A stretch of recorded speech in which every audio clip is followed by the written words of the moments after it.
Olá, pessoal, estamos de volta agora para um bloco de resolução de exercícios.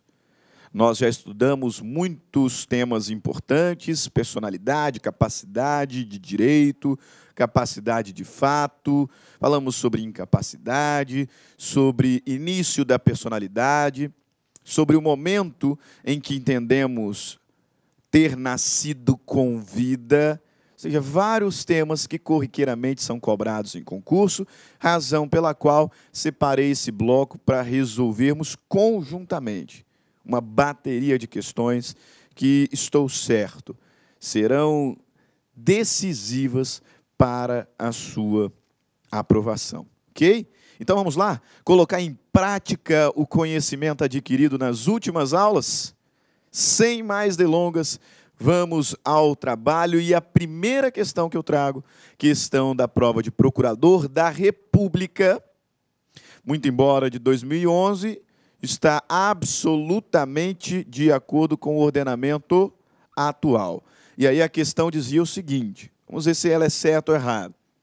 Quanto aos direitos da personalidade, pode-se afirmar que a personalidade é sujeito de direitos e os seus caracteres são a intransmissibilidade, a irrenunciabilidade e a indisponibilidade. E aí, certo ou errado? Tá na cara, né? A personalidade é sujeito. A personalidade é sujeito. Meus caros, a personalidade é o atributo que define a pessoa. É o atributo que possibilita a titularidade, direitos e deveres. Aquele que tem personalidade é sujeito de direitos, e não há personalidade. A personalidade é um atributo. Portanto, a afirmativa está grosseiramente errada, né? Mas é o tipo de detalhe que, se não tiver a devida atenção, acaba errando. Questãozinha da CESP, prova de defensor público. Veja lá, também bastante interessante, julgue assertiva abaixo. Prevalece nos tribunais a tese de que ao nascituro é garantida apenas a expectativa de direito, tornando-se este efetivamente adquirido na eventualidade de aquele nascer vivo. Não tem, portanto, o nascituro direito, por exemplo, aos danos morais decorrentes da morte do pai causada por ato ilícito. E aí, certo ou errado? Errado. O nascituro ele não tem mera expectativa de direito, não. O nosso ordenamento jurídico confere ao nascituro um sistema significativamente amplo de proteção. O nascituro ele tem personalidade formal. Ele tem direitos da personalidade, ele tem direito à integridade física, à integridade pré-natal, direito a alimentos. Tem direito a dano moral. Sim, tem direito. Citei como exemplo, em aulas passadas, algumas decisões do STJ, no sentido de que o nascituro tem direito a ser indenizado por dano moral, na hipótese de acidente de trabalho que matou o seu pai quando ainda não havia nascido. Algumas vezes o STJ já reconheceu essa situação. O indivíduo, em acidente de trabalho, morreu deixando a esposa grávida. E aí esse nascituro pleiteia a reparação por dano moral, porque lhe foi retirada a possibilidade de conhecer o seu pai. Nesse sentido, a ministra Nancy Andrighi dá um show, porque ela vai falar que muito pior do que perder o pai é não ter tido a possibilidade de conhecê-lo. E aí, com fundamento nisso, entende que a criança agora nascida tem direito à indenização por dano moral por um ato ilícito contra ela cometido quando ainda era nascituro. Aquela situação do apresentador do CQC, né, que disse sobre a cantora que estava grávida, que, entre aspas, comeria ela e o bebê junto, de tão bonita que ela estava. o STJ reconheceu que o nascituro sofreu dano moral em razão das declarações do apresentador e humorista. E determinou o pagamento de uma indenização de R$150 mil. Dano moral. E vários outros casos que nós encontramos jurisprudência fora. A alternativa está, portanto, incorreta. O nascituro, ele tem personalidade,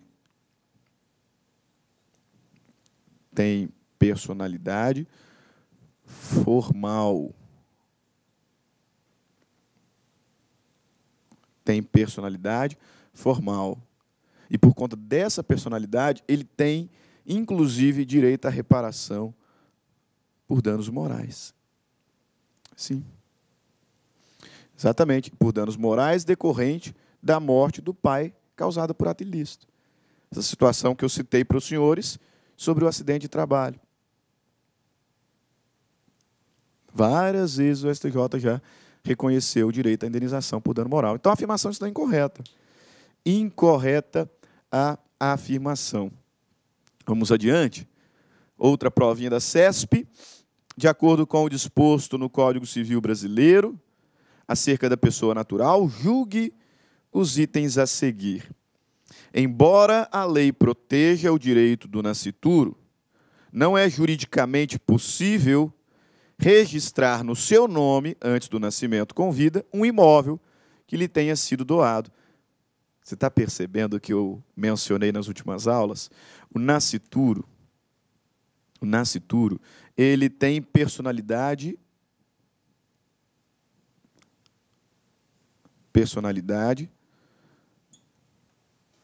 formal, mas não tem material. Aquela divisão que a Marilena Diniz fez, né? Personalidade formal, personalidade material. A personalidade formal começa da concepção. A personalidade material começa do nascimento. Do nascimento com vida.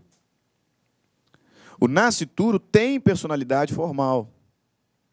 Por conta disso, ele é titular dos direitos da personalidade, eu posso fazer testamento em benefício do nascituro, eu posso fazer doação em benefício do nascituro, mas ele não tem personalidade material. Portanto, ele não pode ser proprietário. Nesse sentido, volte para a questão. Observe.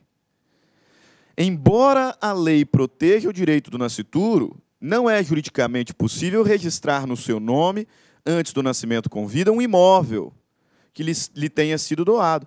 A afirmação está correta. Porque, muito embora tenha personalidade formal, não tem personalidade material. Ok? Próxima questão. Em vista da gravidez do cônjuge Fabiane, pessoa plenamente capaz para os atos da vida civil, Lucas celebrou por escritura pública contrato de doação de bens móveis ao nascituro. A doação foi aceita por Fabiana, que possui outros 2 filhos com Lucas.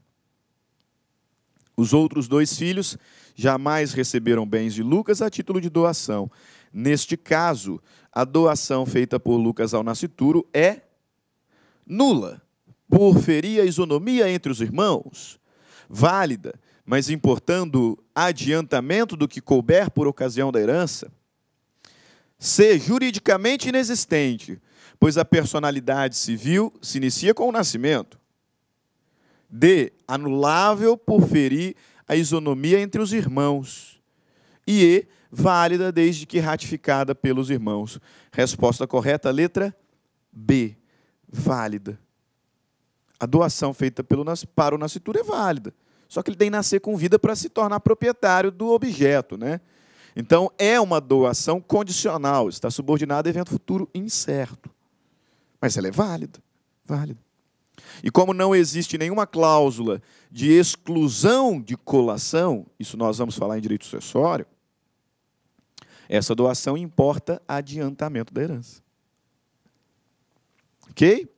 Letra B, alternativa correta. Próxima questão. De acordo com o Código Civil Brasileiro, acerca da pessoa natural, julgue os itens a seguir. A decisão do STF em favor da possibilidade de interrupção da gravidez de fetos anencéfalos não invalida o dispositivo legal segundo o qual o feto nascido com vida adquire personalidade jurídica. Razão porque adquirirá e transmitirá direitos, ainda que faleça segundos depois. Essa questão aqui, pessoal, é uma questão interessantíssima. Nós sabemos que o STF já se posicionou a favor da possibilidade de aborto de fetos anencéfalos. Mas entenda, essa aqui é uma possibilidade, não é uma obrigatoriedade. E nós temos falado que a personalidade formal começa da concepção e a personalidade material do nascimento com vida. No momento em que se adquire a personalidade material, passa-se a titularizar personalidade material e passa-se a ter a possibilidade, por exemplo, de ser proprietário de bens, de ser titular de direitos patrimoniais. E quando eu falei sobre nascer com vida, eu disse para os senhores que o que determina o nascimento com vida é a respiração, é o início da atividade cardiorrespiratória, independentemente de tempo mínimo, como, se não me engano, é a corrente francesa. Tem que sobreviver pelo menos 24 horas. Independente de um laudo técnico que diga que o bebê é viável. Independentemente de se cortar o cordão umbilical, o que determina o nascimento com vida é a respiração. E no momento em que se nasce com vida, adquire personalidade material. Portanto, olha só essa questão, que interessante. A recente decisão do STF em favor da possibilidade de interrupção da gravidez de fetos anencéfalos não invalida o dispositivo legal segundo o qual o feto nascido com vida, o feto que respirou, adquire personalidade jurídica material. Razão porque adquirirá e transmitirá direitos, ainda que faleça segundos depois. Absoluta verdade.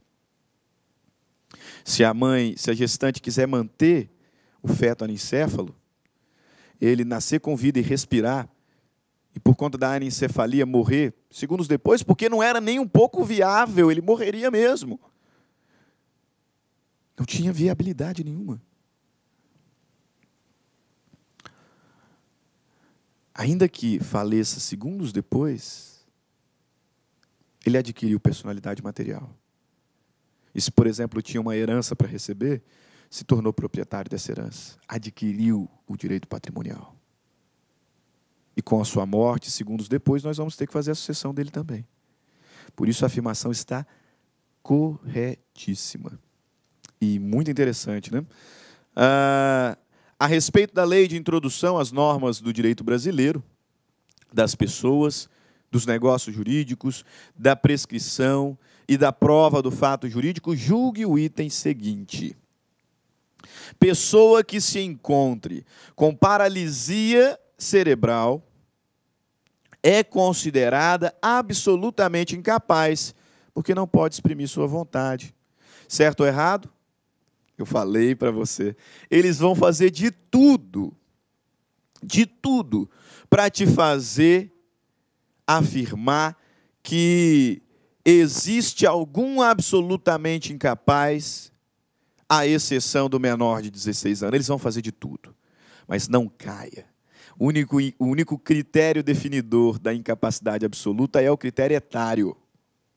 Pessoa que se encontre com paralisia cerebral é considerada absolutamente incapaz? Não é. Absolutamente incapaz apenas os menores de 16 anos. Apenas os menores de 16 anos. Não caia nessas pegadinhas. Ok?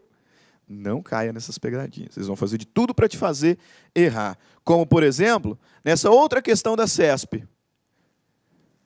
Será considerada absolutamente incapaz a pessoa que, por causa permanente, não puder exprimir sua vontade, caso em que necessitará de representante legal para exercer os atos da vida civil? Certo ou errado? Errado. A pessoa que, por causa permanente ou transitória, não puder exprimir a sua vontade, é relativamente incapaz à luz do inciso 3º, artigo 4º do Código Civil. E aí eles estão forçando ainda mais. Olha a CESP de novo, pessoal. As crianças e os adolescentes com menos de 16 anos de idade são absolutamente incapazes de exercer os atos da vida civil. E aí, certo ou errado? Nesse ponto está certo. Porque o critério que define a incapacidade absoluta é idade. Então, a criança e o adolescente menor de 16 anos, aí sim, absolutamente incapaz. Mas e numa situação como essa aqui, ó, de novo da CESP? A pessoa maior de 16 anos, que em decorrência de lesão causada em acidente, entre em estado de coma e por causa disso fique transitoriamente impedida de exprimir sua vontade, será considerada absolutamente incapaz de exercer os atos da vida civil. E aí? Certo ou errado? Errado. Errado. Só tem um absolutamente incapaz, pessoal. Menor de 16 anos. Menor de 16 anos. Ok? Agora siga. Uma provinha da OAB. Essa aqui na época muitos erraram. André possui um transtorno psiquiátrico grave, que demanda uso contínuo de medicamentos, graças aos quais ele leva vida normal. No entanto, em razão do consumo de remédios que se revelaram ineficazes, por causa de um defeito de fabricação naquele lote, André foi acometido de um surto que, ao privá-lo de discernimento, o levou a comprar diversos produtos caros de que não precisava. Para desfazer os efeitos desse negócio, André deverá pleitear a nulidade do negócio por incapacidade absoluta decorrente de enfermidade ou deficiência mental. B. Nulidade dos negócios por causa transitória impeditiva da expressão da vontade. C. Anulação dos negócios por causa transitória impeditiva de expressão da vontade. D. Anulação do negócio por incapacidade relativa decorrente da enfermidade ou deficiência mental. Agora, lembre de tudo que nós trabalhamos. Absolutamente incapaz, menor de 16 anos. Pode celebrar negócio jurídico? Pode, mediante representação. Se não tiver representação, nulidade. Relativamente incapaz. Pode celebrar negócio jurídico? Pode, mediante assistência.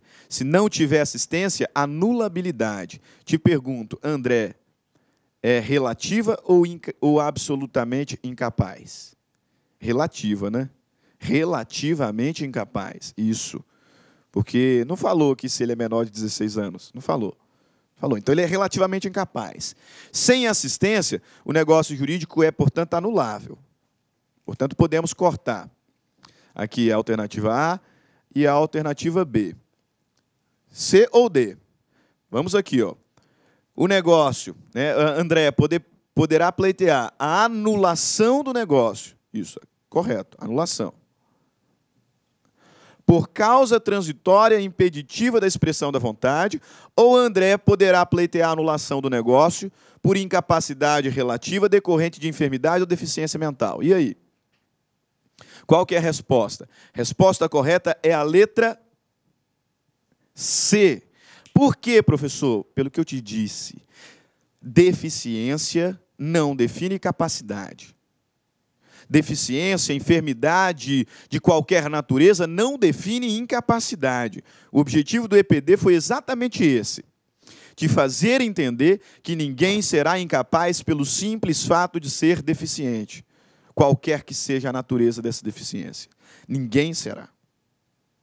André, não por causa da enfermidade, não por conta da deficiência, é relativamente incapaz por causa de causa transitória que o impede de manifestar a vontade.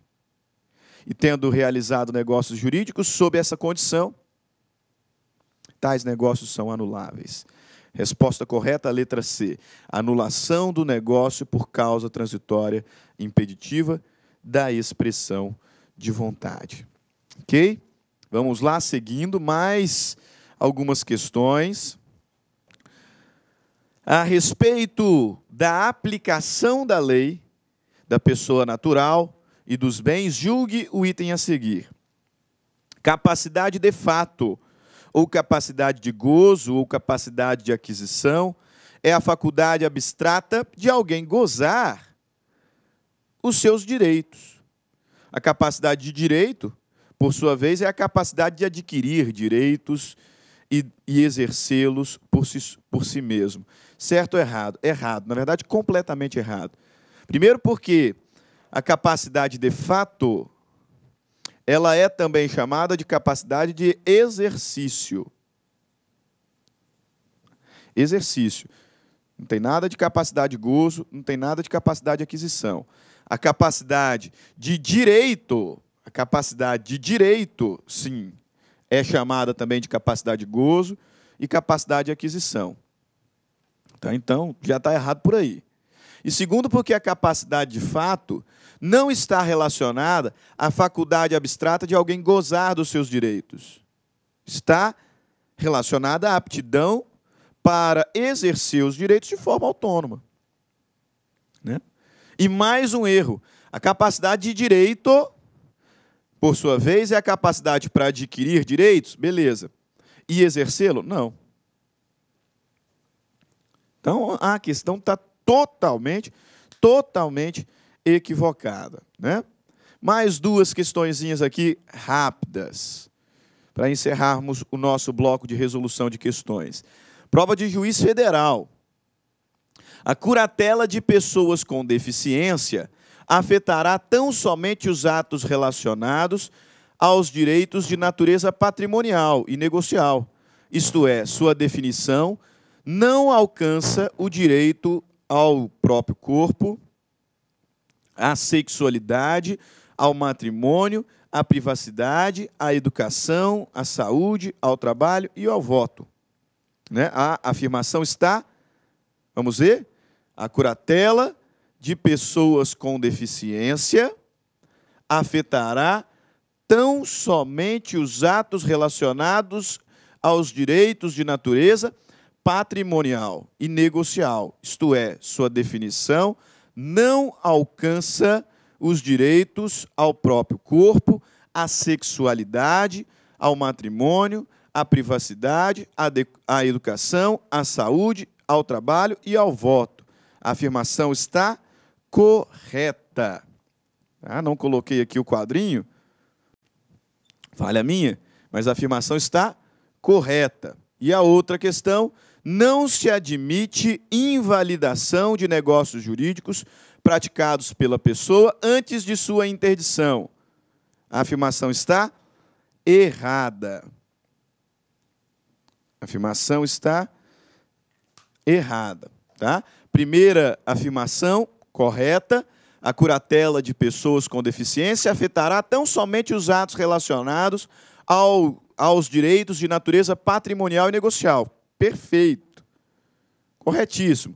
E a outra questão, não se admite a invalidação de negócios jurídicos praticados pela pessoa antes de sua interdição.